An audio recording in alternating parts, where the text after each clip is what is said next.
The beauty of children cannot be adequately conveyed with words alone. In the innocence of a child's eyes, we behold the goodness of God. As beings of divine parentage, each person bears the right to an indescribable destiny. We are born for greatness. But as the weakest member of the human family, a child is not capable of attaining adulthood on his own. That duty belongs to loving parents and family members, to friends and teachers, and many others who must instruct the child in the rules of life.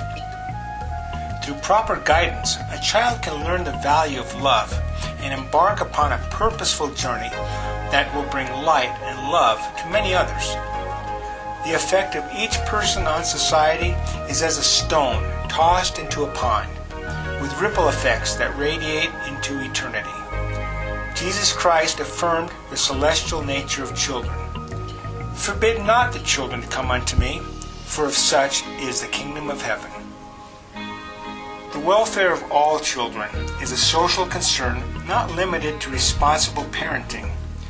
Membership in the human family requires that we cherish one another and that we do all in our power to protect the most vulnerable members of society. Unfortunately, however, the world is not a safe place for many youngsters. It is filled with evil, cruelty, and abuse. Countless children endure harm and victimization. There is urgent need, therefore, for child advocacy that goes beyond the obligations of being a caring parent or a good citizen. While none of us are capable of doing much on our own to affect social progress, together we truly can accomplish great things. Every child is entitled to the blessings of nurture, protection, kindness, hope, and opportunity for advancement. How sad it is when any children are deprived of the elements that can make them the persons they deserve to become. Truly, there is no tragedy greater than that of a wasted life. Sadly, the world is filled with many tormented souls, simply trying to survive one day at a time. They perish for want of bread in a world filled with a bounty of food and goodness. Many things can impede a child's journey through life. None are so detrimental as poverty. Extreme poverty does more than just cause hunger and misery. It increases the destitution and the desperation that lead to violence and despair. Children do not create the conditions in which they live and are incapable of altering the forces that lead to illness, injury, brutality, and abandonment. Every day, hundreds of children are born whose future is shorn of any hope for normal development or dreams for a happy future. With one foot already in the gutter, it is but a short step to the sewer. Daily survival often necessitates descent into crime. Society therefore condemns and persecutes them. But emotional and spiritual redemption is possible to all children when provided by the bright leadership of hope. Rejection and abandonment must be replaced with acceptance. True brotherhood begins with those individuals who accept this moral responsibility. Each time that society turns its back on the needs of a child in distress, it only contributes to the impairment of another soul. The task is to learn how to apply the Savior's unconditional love more adequately. For inasmuch as ye have done it unto one of the least of these my brethren, ye have done it unto me. The suffering of children is usually overshadowed by other public concerns or amusements that vie for our attention. Nor are people taught how to intercede in behalf of children even when neglect and abuse are clearly evident. It takes courage and determination to be an advocate for children at risk. But while true advocates may be few in number, their influence on the lives of countless children is incredible. Advocates are soldiers on the front line of a war that rages worldwide. The children they serve include refugees, victims of human trafficking, exploited children, child soldiers, and children with mental or physical disabilities who are ostracized and incapable of receiving adequate care. Throughout the developing world, the plight of street children is especially appalling. hundreds of millions of them, many working from a tender age to support their struggling families. Others, juveniles, coping on the mean streets, preyed upon by molesters. The situation for each of these children is too horrible for the sane person to comprehend. These are children who bear deep psychic scars. They ease their fears and torments with the use of drugs. They are drawn into gangs as a substitute for the acceptance they fail to get from their families. Thus they become perpetrators in the vicious cycle of violence that keeps poverty alive from generation to generation. The rescue of these disadvantaged children is of utmost concern. We simply cannot help children at risk without also benefiting ourselves.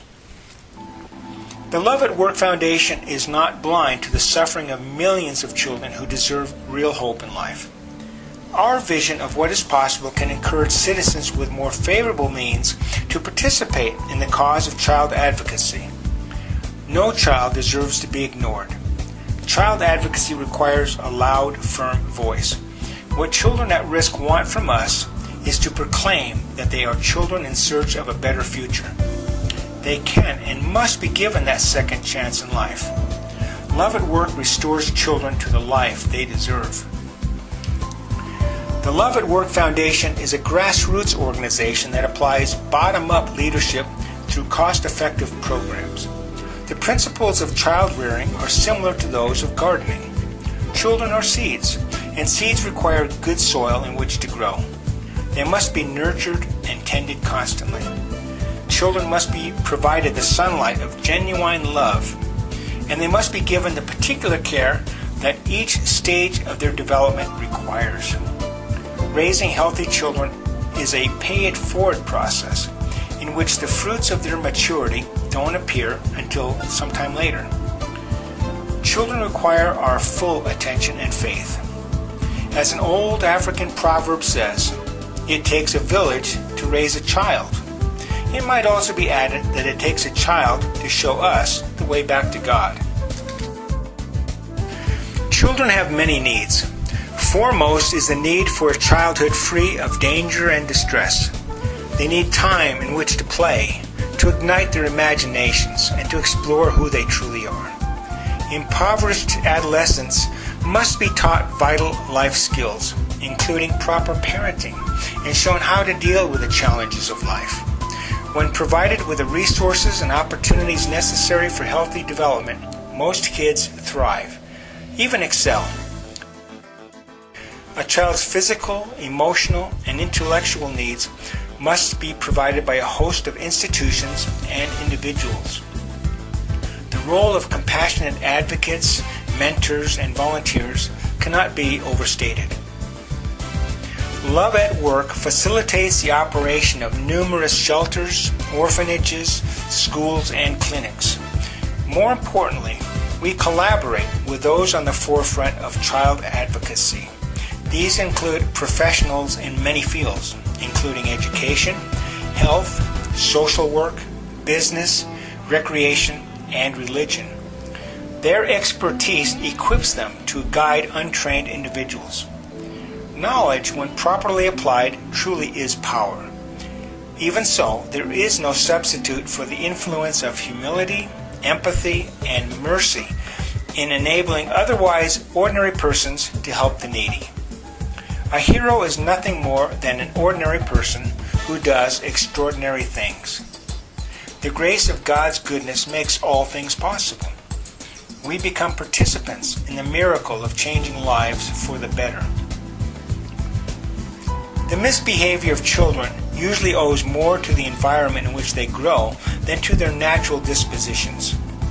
Impoverished communities lack the resources necessary for appropriate parenting and education. Worse, they lack leadership. This problem, while large, is not insurmountable. Love at Work meets the challenge of social poverty by implementing innovative procedures of community therapy. Programs such as preventive education do much to prepare children for the challenges of adolescence and to provide alternatives to crime. The Camion Produca program in Mexico City created by Professor Arnulfo Reyes, is strengthening the communities of shantytowns by bringing preventive education, health services, entertainment, and job skill training to homeless families and children. His program is highly effective in bonding kids together in an unbreakable kinship of mutual welfare. His form of community therapy enables destitute children to avoid the pitfalls of crime, addiction, and prostitution by gaining the essential life skills that enable them to break the cycle of poverty. Recreation is also essential to personal development. The annual Mundialito Deportivo, or Street Olympics, created by Jose Vallejo, a law professor in Mexico City, is a wonderful sports program. Each summer, thousands of disadvantaged youth and street kids engage in soccer and other tournaments, including mental competitions like chess matches. This program is especially effective in getting street kids to undergo the rigorous process of rehabilitation.